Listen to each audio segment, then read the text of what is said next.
ഏറെ കാലമായിട്ട് ഭയങ്കര ഹൈപ്പോട് കൂടി ഒരുപാട് പ്രതീക്ഷയോടെ കാത്തിരുന്ന ഒരു സിനിമയാണ് ഭയഭക്തി ബഹുമാനം അഥവാ ബബ്ബബ്ബ.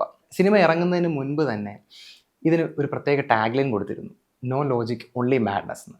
അപ്പോൾ ഇതിനോട് 100% നീതി പുലർത്തുന്ന രീതിയിലാണ് ഈ സിനിമ എടുത്തു വെച്ചിരിക്കുന്നത്. ഈ കഥാപാത്രം എന്തുകൊണ്ട് ഇങ്ങനെ ചിന്തിച്ചു, ഈ കഥാപാത്രം എന്തുകൊണ്ട് അങ്ങനെ ചെയ്തില്ല എന്നുള്ള ചോദ്യങ്ങളുമായിട്ടൊന്നും നമ്മൾ ഈ സിനിമ കണ്ടു കഴിഞ്ഞാൽ ചിലപ്പോൾ നമുക്ക് അത്രത്തോളം വർക്കായി എന്ന് വരണം എന്നില്ല.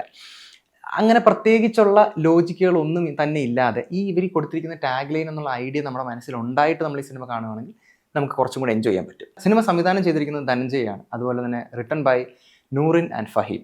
സിനിമയുടെ സിനിമാറ്റോഗ്രാഫർ ആർമോ ഒരു ഗംഭീര പരിപാടി ഇതിൽ ചെയ്തു വെച്ചിട്ടുണ്ട്. ഇതിൻ്റെ സിനിമാറ്റോഗ്രാഫി ടോപ്പ് നോച്ച് ആണെന്ന് എനിക്ക് തോന്നിയിട്ടുണ്ട് പേഴ്സണലി. കുറേ അടുത്തും അല്ലെങ്കിൽ കുറേ ഫൈറ്റ് സീൻസും ഗംഭീരമായിട്ട് ചെയ്യാനായിട്ട് അദ്ദേഹത്തെ കൊണ്ട് സാധിച്ചിട്ടുണ്ട്.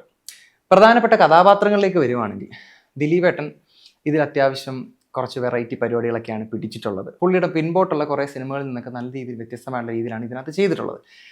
നമ്മളെല്ലാവരും പൊതുവേ ഈ കുറച്ച് കാലത്തിനുള്ളിൽ അദ്ദേഹത്തെ കളിയാക്കിക്കൊണ്ടിരുന്ന, അതായത് പഴയ കോമഡികൾ വീണ്ടും റിപ്പീറ്റ് ചെയ്യുന്നുള്ള പറയുന്ന സാധനങ്ങളൊക്കെ ഉണ്ട്, അല്ലെങ്കിൽ അത്തരം കളിയാക്കലുകളുണ്ടല്ലോ. അപ്പം ഇതിനെയൊക്കെ എതിരെയുള്ള കുറേ കൗണ്ടറുകളും അത്തരം കുറേ ഡയലോഗുകളും എല്ലാം സിനിമയിൽ ഉടനീളമുണ്ട്. അത് ദിലീപേട്ടൻ മാത്രമല്ല, മുമ്പോട്ടുള്ള ഒരുപാട് ക്യാരക്ടേഴ്സ് നമുക്ക് പറയുന്നത്. ഇപ്പോൾ ദേവ്ജി ആയിക്കോട്ടെ, വിനീതും ധ്യാനും ആയിക്കോട്ടെ, ഇവർ രണ്ടുപേരും ഇൻഫാക്ട് ലാലേട്ടൻ ആയിക്കോട്ടെ, എല്ലാവരും അങ്ങോട്ടും ഇങ്ങോട്ടും ഇത്തരം കൗണ്ടറുകൾ തനിയെ പറയാറുണ്ട്. ദിലീപേട്ടൻ്റെ കഥാപാത്രം എനിക്ക് പ്രത്യേകിച്ച് എടുത്തു പറയേണ്ട കുറേ സാധനങ്ങൾ തോന്നിയിട്ടുള്ളതെന്ന് പറഞ്ഞു കഴിഞ്ഞാൽ ഇതിനകത്ത് കുറച്ച് ഫൈറ്റ് സീൻസ് ഒക്കെയാണ്. അതൊക്കെ ബ്രില്യൻ്റ് ആയിട്ട് എക്സിക്യൂട്ട് ചെയ്യാനായിട്ട് പുള്ളിയെ കൊണ്ട് സാധിച്ചിട്ടുണ്ട്. അശോകൻ ചേട്ടൻ്റെ ക്യാരക്ടറും കുറച്ച് ഹ്യൂമറസ് ആയിട്ടുള്ള, കുറച്ച് വിറ്റൊക്കെ പറയുന്ന അങ്ങനത്തെ ഒരു ക്യാരക്ടറാണ്. ഇവരെല്ലാവരും ഒരു ടീം പോലെയൊക്കെയാണ് ഇതിനകത്ത് പ്രവർത്തിക്കുന്നത്. ദേവ്ജി ശരിക്കും ദേവൻ സാറിൻ്റെ ഈ സിനിമയിലെ കഥാപാത്രത്തിൻ്റെ പേര് ദേവ്ജി എന്ന് തന്നെയാണ്. ഇതിനകത്ത് ഒരു പോലീസ് ഉദ്യോഗസ്ഥനായിട്ടാണ് അഭിനയിച്ചിരിക്കുന്നത്. അപ്പം അദ്ദേഹത്തിൻ്റെ പഴയകാല സിനിമകളിലുള്ള കുറേ കൗണ്ടറുകളുണ്ട്. അതായത് ഇപ്പം എനിക്കൊരു പ്രധാനപ്പെട്ട കാര്യം പറയാനുണ്ട്, പക്ഷെ എനിക്കിപ്പോൾ പറയാൻ പറ്റില്ല. അപ്പം ഇങ്ങനത്തെ കുറേ കൗണ്ടറുകളുണ്ട്. ഈ സാധനങ്ങളെല്ലാം പുള്ളി വീണ്ടും റിക്രിയേറ്റ് ചെയ്യാൻ ശ്രമിച്ചിട്ടുണ്ട്. അതൊക്കെ നല്ല രീതിയിൽ വർക്കൗട്ട് ആയിട്ടെന്നാണ് എനിക്ക് തോന്നിയിട്ടുള്ളത്. പിന്നെ പുള്ളിയുടേതായിട്ടുള്ള കുറച്ച് പരിപാടികൾ പുള്ളി ചെയ്തിട്ടുണ്ട്. പുള്ളി ഭയങ്കര രസകരമായിട്ട് എനിക്ക് തോന്നി. സിനിമയിൽ മറ്റെടുത്ത് പറയേണ്ട കഥാപാത്രമായിട്ട് എനിക്ക് തോന്നിയാണ് ബാലു വർഗീസിൻ്റെ കഥാപാത്രം. ഇതിനകത്ത് ബ്ലൈൻഡ് ആയിട്ടുള്ള ഒരു ക്യാരക്ടറിനെയാണ് അദ്ദേഹം അവതരിപ്പിച്ചിട്ടുള്ളത്. ബാലു വർഗീസിൻ്റെ ഒരു ഫൈറ്റ് സീനുണ്ട്, എനിക്ക് ഭയങ്കര ഇഷ്ടപ്പെട്ടിരുന്നു. കാരണം എന്ന് വെച്ച് കഴിഞ്ഞാൽ അത് ബ്രില്യൻ്റ്ലി എക്സിക്യൂട്ടഡ് ആയിരുന്നു. അത് ഭയങ്കര രസകരമായിട്ട് അദ്ദേഹം ചെയ്യാനും ശ്രമിച്ചിട്ടുണ്ട്.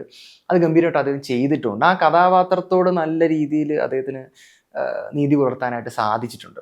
ഇതിനകത്ത് പിന്നെ എടുത്ത് പറയേണ്ട രണ്ട് പേരാണ് വിനീത് ശ്രീനിവാസനും ധ്യാൻ ശ്രീനിവാസനും.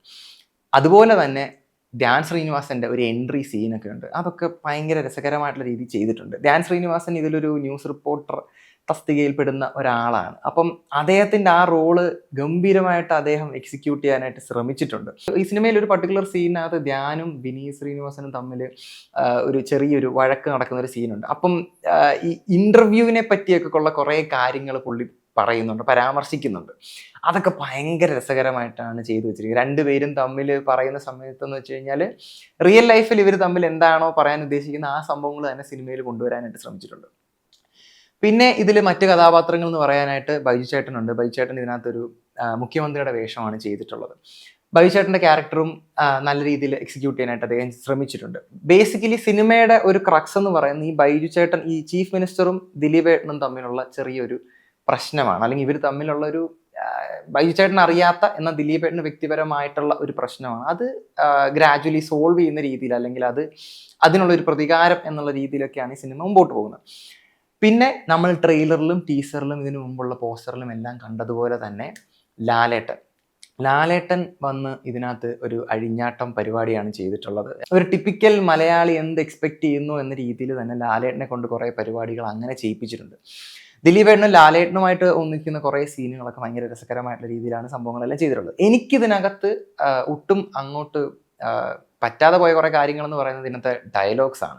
ഈ സിനിമയുടെ തുടക്കത്തിൽ തന്നെ കുട്ടികളെ കൊണ്ട് മാസ് കാണിക്കുന്ന കുറേ സീനുകളൊക്കെ ഉണ്ടായിരുന്നു. ഒരു ക്യാരക്ടറിനെ ഡെവലപ്പ് ചെയ്യുന്ന, അല്ലെങ്കിൽ ഒരു ക്യാരക്ടറിന് അത്രയും ഹൈപ്പ് കൊടുക്കുന്ന രീതിയിലുള്ള കുറേ ഡയലോഗ്സും കാര്യങ്ങളൊക്കെ ഉണ്ടായിരുന്നു. അപ്പോൾ അതൊന്നും എനിക്ക് അങ്ങനെ ഭയങ്കര ഇതായിട്ട് തോന്നിയില്ല. അത് ഭയങ്കര എന്തോ പോലെ എനിക്ക് തോന്നി. അപ്പോൾ സെക്കൻഡ് ഹാഫോട് കൂടിയാണ് ഈ ലാലേട്ടനും ദിലീപേട്ടനുമായിട്ടുള്ള ഒരു കൊളാബറേഷൻ വീണ്ടും ഒന്ന് സ്ട്രോങ് ആയിട്ട് കാണിക്കുന്നത്. അപ്പോൾ ഇവർ തമ്മിലെന്ന് പറഞ്ഞു കഴിഞ്ഞാൽ ഗില്ലി ബ്രദേഴ്സ് എന്ന് പറയുന്നിട്ടുള്ള ഒരു ഗ്രൂപ്പാണ്. ഇവർ ബാക്കിയുള്ള ഒരുപാട് ഡ്രഗ് ഡീലിങ് പരിപാടി, വെപ്പൺ സെല്ലിങ്, അങ്ങനത്തെ കുറേ പരിപാടിയുള്ള ആളുകളുമായിട്ട് ഉള്ള കുറച്ച് ഫ്യൂഡും വഴക്കും അത്തരം കാര്യങ്ങളൊക്കെയാണ് അത്തരം ഡിസ്പ്യൂട്ടുകളൊക്കെയാണ് ഇവർ സോൾവ് ചെയ്തുകൊണ്ടിരുന്നത്. അങ്ങനെ ഒരു സുപ്രഭാതത്തിൽ ലാലേട്ടൻ ആ ഒരു കൂട്ടുകെട്ടിൽ നിന്ന് വിട്ടുപിരിയേണ്ടി വരുന്നു. പിന്നെ വീണ്ടും ദിലീപേട്ടൻ ഒറ്റയ്ക്കാവുന്നു, ഒരു നാടിനെ സംരക്ഷിക്കുന്നു എന്നൊക്കെയുള്ള രീതിയിലാണ് സിനിമ പറഞ്ഞു പോകുന്നത്. ഞാൻ നേരത്തെ പറഞ്ഞതുപോലെ തന്നെ ഈ പറഞ്ഞ കഥയിലൊന്നും നമ്മൾ എന്താണത് അങ്ങനെ ഇങ്ങനെ അങ്ങനത്തെ ചോദ്യങ്ങളൊക്കെ നമുക്ക് ഒരുപാടുണ്ടാവും. പക്ഷെ ഇവർ നേരത്തെ ഒരു മുൻകൂർ ജാമ്യം എന്നുള്ള രീതിയിൽ ലോജിക്കേ വേണ്ട എന്ന് പറയുന്നതുകൊണ്ട് നമുക്ക് പിന്നെ ഫർദർ അങ്ങോട്ട് ചോദിക്കാനായിട്ട് തോന്നൂല. അങ്ങനെ വിട്ടു പിരിഞ്ഞു പോകുന്ന ലാലേട്ടൻ വീണ്ടും അവസാനത്തെ ഒരു സീനിൽ വീണ്ടും കൂട്ടിമുട്ടുന്നു.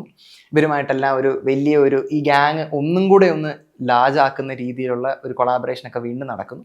ഇതിന് ക്ലൈമാക്സോടനുബന്ധിച്ച് ഇതിനകത്ത് വലിയ ഒരു ക്യാമിയോ റോൾ പരിപാടി ഇതിനകത്ത് ചെയ്തിട്ടുണ്ട്. അത് ഭയങ്കര സെറ്റപ്പ് പരിപാടിയാണെന്നാണ് എനിക്ക് തോന്നിയിട്ടുള്ളത്. കാരണം അത് തിയേറ്റർ അത് കണ്ടപ്പോൾ തന്നെ ആ ഒരു പർട്ടിക്കുലർ ആക്ടറെ കണ്ടപ്പോൾ തന്നെ തിയേറ്റർ മൊത്തത്തിലൊന്ന് ഇളകി. കാരണം നമ്മൾ ഒട്ടും എക്സ്പെക്ട് ചെയ്യാത്ത ഒരാളാണ് തിയേറ്ററിൽ പെട്ടെന്ന് നമ്മൾ ആ സ്ക്രീനിൽ കാണുമ്പോൾ നമുക്ക് ഒരു പ്രത്യേക ഹരമൊക്കെ തോന്നും. ആ ഒരു ക്യാരക്ടറിനെ ഇൻട്രൊഡ്യൂസ് ചെയ്തത് കൊണ്ട് തന്നെ ഇതിനൊരു സെക്കൻഡ് പാർട്ടിനുള്ള ഒരു ഓപ്ഷൻ ഇട്ടുകൊണ്ട് തന്നെയാണ് ഇത് എൻഡ് ചെയ്യുന്നത്. അപ്പോൾ തീർച്ചയായിട്ടും ഇതിനൊരു രണ്ടാം ഭാഗം ഉണ്ടെങ്കിൽ അതിൽ ബില്ലി ബ്രദേഴ്സും അതുപോലെ തന്നെ ഓസ്കറും തമ്മിലുള്ള വലിയൊരു റൈവലറി നമുക്ക് കാണാൻ പറ്റുമെന്ന് ഞാൻ പ്രതീക്ഷിക്കുന്നു.